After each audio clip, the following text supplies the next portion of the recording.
Baba mzazi wa Beyonce, Matthew Knowles, amepinga madai yanayodai kuwa utajiri wake mkubwa ulitokana na mafanikio ya binti yake, yani Beyonce, akisisitiza alikuwa tayari amekwisha kufanikiwa kifedha miaka mingi kabla ya mwanamuziki huyo kuanza safari yake ya umaarufu.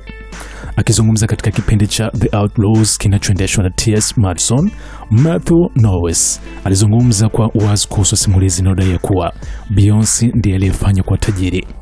Knowles alikataa kabisa mtazamo akisema mafanikio yake ya kifedha yalianza kabla ya binti yake hajaanza kazi ya muziki. Watu wanafikiri Beyonce ndiye aliyefanya nifanikiwe. Hapana, tulipata mamilioni yetu ya dola ya kwanza kwa mwaka 1985. Beyonce alikuwa na umri wa miaka 4 tu, alisema Matthew.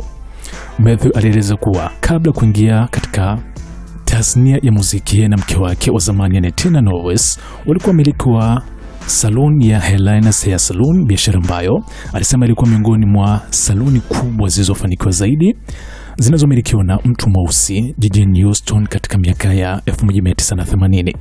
Kwa mujibu wa Matthew, biashara hiyo ilikuwa kwa kasi na kuwa chanzo kikuu cha mafanikio yao ya kifedha, na alitaja kama sababu iliyowezesha kufikia kiwango cha kuwa mamilionea kabla Beyonce kuingia rasmi kwenye muziki.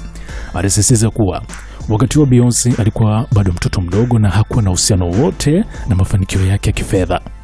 Mbali na mafanikio ya kibiashara, Matthew Knowles alieleza kuwa pia alikuwa na historia yake binafsi katika sekta ya burudani. Alisema alifanya kazi kama manager wa wasanii, alisaidia wasanii kupata mikataba kurekodi na kampuni kubwa kama Columbia Records, na baadaye akaanzisha kampuni yake ya muziki Music Records Entertainment. Kupitia kampuni hiyo, Matthew alihusika katika kukuza vipaji mbalimbali, huku akijulikana zaidi kwa nafasi yake kusimamia kundi la muziki la Destiny Child lililompa Beyonce umaarufu mkubwa kabla ya kuanza safari yake ya kipekee. Kauli ya Matthew imekuja baada ya miaka mingi ya mjadala kuhusu nafasi yake katika mafanikio ya Beyonce. Baadhi ya wakosoaji wamekuwa wakidai kuwa umaarufu na utajiri wake uliongezeka zaidi baada ya kusimamia kazi za binti yake, lakini yeye amesema simulizi hiyo haionyeshi historia yake yote. Kwa maelezo yake, mafanikio yake yalitokana na mchanganyiko wa ujasiriamali, biashara, usimamizi wa wasanii na uzoefu wake wa muda mrefu katika sekta ya burudani, huku Beyonce ikiwa sehemu muhimu ya safari yake ya baadaye, lakini si chanzo cha kwanza cha utajiri wake.